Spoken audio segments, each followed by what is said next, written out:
Kofi's hand trembled as he held the letter from the healer. The parchment felt like fire against his skin.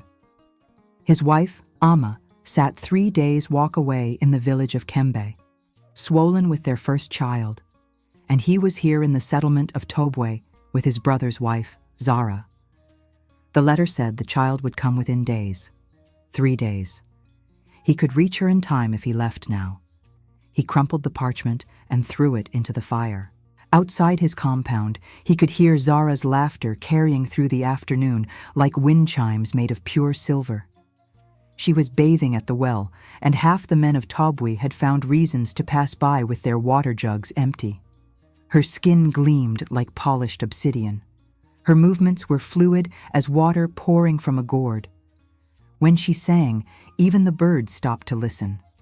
Kofi stood at his doorway, the letter's ashes rising into the smoke. He knew what he should do. Every instinct screamed it. But Zara emerged from the well, wrapping cloth around her waist, and the world tilted. The village elders had warned him 7 moons ago when he married Amma. They said some women are vessels of blessing, meant to build kingdoms. Others are fire, meant only to be admired, never held. Amma was the first kind, sturdy, faithful, with hands that knew how to plant yams and hands that knew how to love. Zara was the second kind. And Kofi had made a choice the moment she arrived at his brother's compound. At the market, the women stopped their trading to watch him pass. They whispered behind their calabashes of pepper and palm oil. "There goes a man who forgot his wife," one said, her voice sharp as broken glass. Another shook her head slowly, balancing a clay pot on her head. "The spirits do not forget such things," she murmured to the others. "They collect their debts in blood." Kofi pretended not to hear. Kofi was a blacksmith, respected throughout 3 villages for the quality of his work. His father had taught him to read fire and metal as other men read the sky. When Kofi was only 12, his father died, and Kofi took his place at the forge. By 23, when he married Amma, he was already known as a master. The chief himself wore a bronze bracelet that Kofi had crafted, embedded with tiny cowrie shells that caught the light. But Kofi's gift had a shadow. His hands could create beauty, but his eyes could be blinded by it. He noticed every flaw in a woman's character and forgave it if her face was perfect. He had rejected 3 women before Amma because their noses were too broad or their skin too scarred. His mother had warned him. "A man who needs perfection in a woman will find imperfection in his own soul," she had said, stirring palm oil over the fire. She was dead now, 5 years, and he had never forgiven her for being right. Amma came to him through arrangement. She was the daughter of a farmer from Kembe, and when Kofi saw her, he felt no lightning in his chest. She was pleasant enough. Her face was kind but ordinary. Her body was round in places, flat in others. Her skin had small marks from illness in childhood, but her hands were warm, and when she looked at him, her eyes held something steady and true. For 6 months, he had been content. She learned his ways. She kept his compound clean. She planted vegetables in their garden and spoke softly to their chickens. She was growing their child, and he was beginning to understand what his mother meant about steadiness being a kind of beauty. Then his brother Mensa arrived from across the great river and brought with him his new wife, Zara. The first cycle of the story began with hope. 2 weeks after Zara's arrival, Kofi's life transformed. Suddenly, he was invited to every feast. Men who had ignored him before now appeared at his forge, asking him to work on their projects. The chief requested his presence at councils. The prosperity came so quickly, it felt like magic. "She brings luck," the village women said, not yet hostile, still observing. "Everything around her prospers." Zara had a way of moving through the village that made men want to give her things. A trader gave her the finest cloth from across the ocean. A fisherman brought her fresh fish every morning. The metalworker before Kofi had been struggling, But now the chief demanded his bronze work, and suddenly Kofi's reputation was the brightest in the region. "You see," Kofi told himself, "she brings blessing. Being near her makes everything better." Amma felt it too, but differently. When Kofi came home one afternoon with a bolt of expensive cloth, the same kind the traders only showed to the wealthiest merchants, she said nothing. She watched him place it on their sleeping mat. "For you," he said, "so you can make a wrapper worthy of you." She held the cloth to her chest and said, "I am 7 months with child, Kofi. I do not need cloth. I need my husband." He laughed. It was a small sound, sharp as breaking glass. "I am here," he said. "I am always here." But he was not there. Every evening, he found reasons to be near Zara. He repaired her cooking pot, though Mensa could have done it. He brought her firewood, though she had servants. He told himself it was hospitality. He told himself it was because Mensa had helped him years ago when a fire nearly destroyed his forge. The truth sat in his chest like a stone. At the river, the women gathering water spoke of nothing else. "Did you see how he looks at her?" one whispered, balancing her water jug on her head. Another nodded slowly. "His wife is carrying his first child, and he chases his brother's wife like a dog chases a bird." Amma heard the whispers. She came to the river less often. The elders gathered under the great tree, shaking their heads in grave agreement. "He is throwing away gold for colored glass," the oldest one said, spitting into the dust. "The spirits do not forget such betrayal. They collect in blood." But Kofi heard none of this, or he chose not to. The prosperity continued. His forge produced bronze work that seemed to glow with inner light. Men came from 5 villages away to commission his pieces. He was becoming wealthy. And Zara was always there, bright as a flame, in the center of everything. One evening, Amma went into labor. The midwife came, and Kofi was told to wait outside the compound. He sat with Mensa, sharing palm wine, while inside Amma screamed. He should have been holding her hand. He should have been speaking the prayers of protection. Instead, he was wondering if Zara was sleeping or if she might still be awake. When the midwife emerged, her face was grim.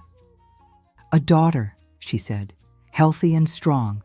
But the mother, she needed her husband. She called for you all night."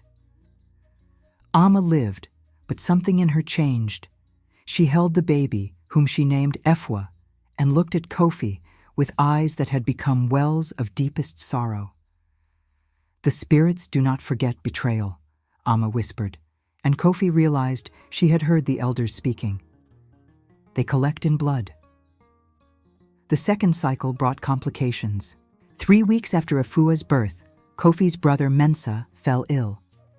It began as a small fever, but it spread through his body like wildfire. The healer came and went, shaking his head. "There is something deeper here," the healer said, "something angry." Mensa died on the 7th day. As he lay dying, he pulled Kofi close and whispered, You knew she was poison. You brought it into our compound anyway. The spirits will have their due." Zara wept beautifully. She covered her face with her wrapper and sobbed in a way that made men want to comfort her. The village women watched her grieve and began to whisper differently now. "She killed him," one said flatly. "That beauty is a curse. It always kills." But Zara did not seem to hear. She was suddenly vulnerable, suddenly the grieving widow who needed protection. And Kofi found himself offering it. 3 days after Mensa's funeral, Kofi told Amma he was taking Zara as a second wife. The words hung in their compound like poison. "No," Amma said simply. She was sitting on a low stool, nursing their daughter. She did not look up. "No, Kofi, not this." "The choice is not yours," he said. His voice was hard now, the voice of a man who knows he is wrong but will not admit it. "She is alone. She has no one. It is my duty as her brother-in-law." "Your duty is to your wife and child," Amma said, and now she did look up. Her eyes were steady, but they were breaking. "Your duty is to the woman who carried your child while you chased another woman like a foolish boy." He struck her, not hard, but hard enough. His palm connected with her cheek, and the sound echoed through the compound. Efua began to cry. "You will not speak to me with such disrespect," he said. "I am the man of this house." Amma said nothing after that, but Zara moved into their compound the next day, and Amma moved herself and Efua to the far corner, into the smallest hut. The village elders gathered under the great tree, and this time their voices were grave and certain. "A man who beats the woman who bore his child will eat that beating in his own flesh," the oldest one intoned. "What you plant, you will harvest," the villagers murmured in agreement. "What you plant, you will harvest." Children pointed at Kofi when he passed. "There goes the man who forgot his wife," they whispered to each other. "The spirits are watching him." Mothers pulled their daughters close when he appeared. "See him? See how he looks at beauty? That is how a man loses himself. That is how a man becomes nothing." The third cycle brought the turning point. 1 year after Mensa's death, everything changed. Zara's beauty began to fade. It was subtle at first, a tightness around her eyes, a dullness to her skin. Within months, her face developed marks, like tiny cracks in fine pottery. Her body, which had been fluid and perfect, became sharp and angular. More disturbing was the change in her nature. The brightness that had drawn men disappeared. She became demanding and cruel. She wanted things Kofi could not give her. She demanded he build her a separate compound, grander than Amma's. She demanded that he take her to the markets of distant villages so people could see her. She demanded jewels and fine cloth and the constant attention of every man around her. And the more he gave her, the more her beauty deteriorated. It was as if the very things he gave her were being consumed, burned away, used up. "Some gifts always have a price," the mothers warned their daughters, watching as Zara aged before her time. The village women stopped coming to see her. The men who had once crowded his compound stopped finding reasons to visit. Even Kofi's forge began to suffer. His hands, which had created such beauty, suddenly produced ordinary work. The magic was gone.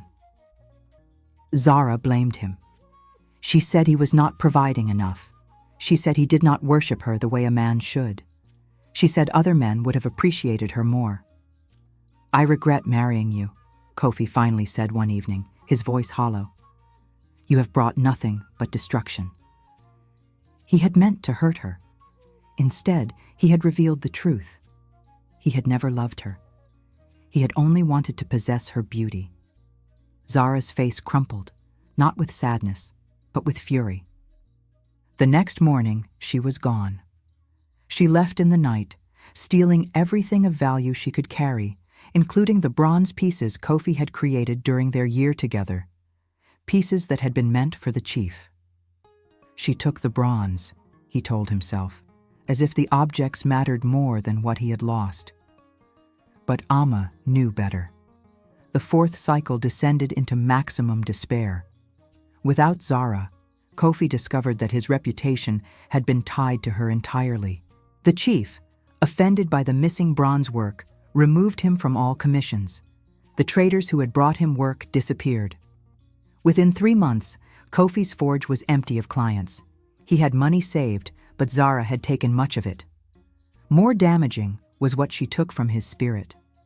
He had become a man known throughout the villages as the blacksmith who abandoned his pregnant wife for his brother's wife, the man who beat his wife, the man whose greed had killed his brother. Amma, meanwhile, had become the village's heart. While Kofi chased Zara, Amma had learned to weave. Her fingers, which had been slow and clumsy before, became skilled. She wove cloth so beautiful that traders came from neighboring villages to buy from her. She raised Efua alone, and the child grew into a girl with her mother's steady kindness and her father's dark eyes. The cruelest part was this. Amma could have turned away from Kofi. She could have refused him. Instead, when he began to starve, because he had neglected his forge and his craft, she fed him. She gave him yam from her garden. She brought him water from the well. Why? He asked her one day, the desperation in his voice finally honest. Because you are still Ifua's father, she said, and because I remember the man you were before beauty blinded you. One evening, as Kofi sat alone at his cold forge, an old woman appeared from the darkness. She was ancient beyond reckoning, her skin folded like cloth that had been worn for generations. Her eyes were milky white, yet they seemed to see everything. You know me, she said. It was not a question. Kofi did not recognize her, but he felt something in his chest shift. No, he said. I was here when you were born, the old woman said. I was the midwife. Your mother paid me to bless you with one gift, the ability to see beauty clearly, to recognize it in all things. She sat across from him, on the dusty ground, as if she had always been meant to rest there. But your mother made a mistake, the old woman continued. She asked for clarity without wisdom. She asked for sight without understanding. So I gave you the gift, and I gave it a shadow. You would see beauty, yes, but you would be blinded by it. And that blindness would teach you something your mother never learned, that the most beautiful things in life are often invisible. The old woman reached into her wrapper and pulled out a tiny bronze figure, a woman carved with such precision that every line of her face was visible. But the figure's face was not beautiful. It was lined with sorrow and joy and exhaustion and love. It was the face of Amma. This is what your hands made, the old woman said, and you never recognized it. Kofi reached for the bronze figure, but the old woman pulled it back. First, you must choose, she said. You can take this figure and remember what you lost. You can carry it forever and ache for what you destroyed. Or you can do something harder. You can go to Amma and tell her the truth. You can ask her to forgive you, knowing she never will.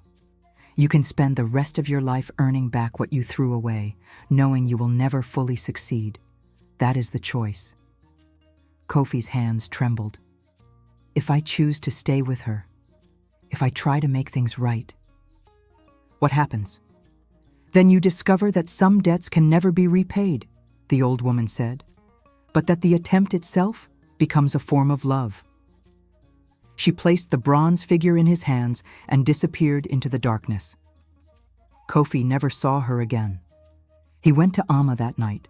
He told her everything, every moment of weakness, every time he had chosen Zara's brightness over her steadiness, every lie he had told himself. He did not ask for forgiveness because he knew there were no words that could earn it. Amma listened to him in silence. When he finished, she said only, You will sleep in the other hut. You will rise before dawn and work in the field with me. You will learn to plant and harvest as I do. You will watch Efua grow, and you will never again make her ashamed of her father. If you can do these things, not for me, but for the truth you should have seen from the beginning, then perhaps in time we can rebuild something. Not what we were, something different, something more honest. The community's reaction was mixed. Some villagers whispered that Amma was foolish to take him back. Others said she was showing him mercy he did not deserve. But the elders, gathering under the great tree, spoke differently. What you plant, you will harvest, the oldest one said, nodding slowly. He is planting now. Let us see what grows. Years passed. Kofi never returned to the forge in the same way. He became a farmer instead, working beside Amma in the yam fields. His hands, which had created such beauty in bronze, learned to coax beauty from the earth. And slowly, the village began to see him differently. Efua grew into a woman with her mother's wisdom and her father's capacity for creation. She did not hate him. She was suspicious of him, watched him carefully, but there was no hatred. That, perhaps, was the greatest gift of all. Zara was never heard from again. Rumors came back over the years. She had been seen in a distant village, always moving, never settling. Her beauty long gone, her character hollowed out by the constant need for admiration. Some said she had become bitter. Others said she had simply faded, becoming a woman no one noticed. The village women gathering at the river began to speak the story differently. There once was a man blinded by beauty, they would say, who was saved by ugliness. His wife's plain face, her steady hands, her quiet strength, these were the medicines that healed him. The spirits do not forget betrayal, but they also do not forget devotion. Amma's devotion saved them both. Mothers still warned their daughters about Kofi's first year, but now they ended differently. See what beauty without character can do? See how it destroys? But see also what steadiness and forgiveness can build? That is the real beauty. That is what lasts. Kofi himself never spoke about what he had lost, but sometimes in the evening he would watch Amma work at her loom, weaving cloth with the same skill she used to weave their lives back together, and he would understand finally what the old woman had tried to teach him. Beauty fades, character remains. A woman who gives you everything and asks for nothing in return is worth more than 1,000 women who take everything and give back only emptiness. And Kofi, the blacksmith who had abandoned his wife for brilliance, learned at last to see the gold that had been in front of him all along. It was not in Zara's gleaming skin. It was in Amma's weathered hands. It was in the lines around her eyes that came from laughing with her daughter. It was in the steadiness of her presence, the reliability of her love. The spirits do not forget betrayal, but they also remember redemption. And the woman called plain was true gold. And the woman who had seemed like brightness itself was only colored glass, scurrying from one admirer to the next, never finding the permanence she had destroyed in the man she had tried to possess.